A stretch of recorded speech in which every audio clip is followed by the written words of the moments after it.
आपण बघताय चौफेर महाराष्ट्र एबीपी माझा. आता थोडी वेगळी बातमी आहे. बातमी एका घटस्फोटासंदर्भातली आहे. गेल्या काही वर्षांमध्ये घटस्फोटाचं प्रमाण अतिशय वाढलंय. भांडणाचं कारण कुठलंही असो, अनेकदा ते घटस्फोटापर्यंत येऊनच थांबतं. छत्रपती संभाजीनगरमध्ये असंच काहीसं घडलंय. एका पार्टीमुळे संसाराची वाट लागली आहे. अगदी काडीमोड घेण्यापर्यंत प्रकरण पोहोचलंय.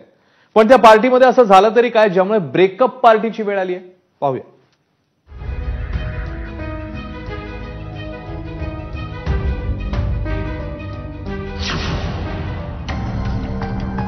नवरा, बायको, किटी पार्टी आणि घटस्फोट.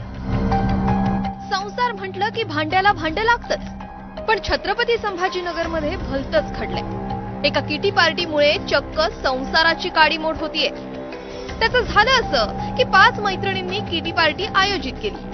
5 मैत्रिणींच्या या किटी पार्टीला एकीच्या नवऱ्यालाही बोलावलं. आता 5 महिलांच्या पार्टीचं निमंत्रण आलं म्हटल्यावर त्या नवरोबानेही लगेचच होकार दिला.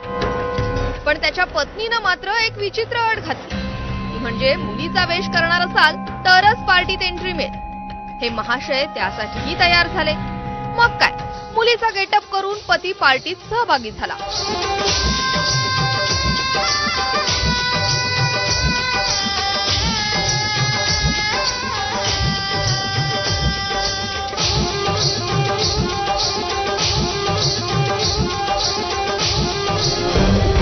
इथपर्यंत सगळं ठीक होतं.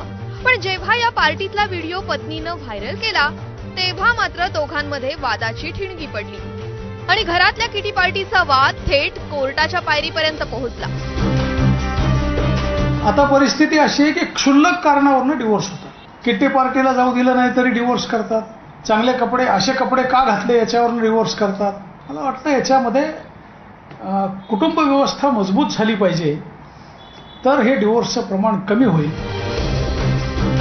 क्षुल्लक कारणावरून वाद होणं आणि तो वाद घटस्फोटापर्यंत जाणं हे काही नवं नाही.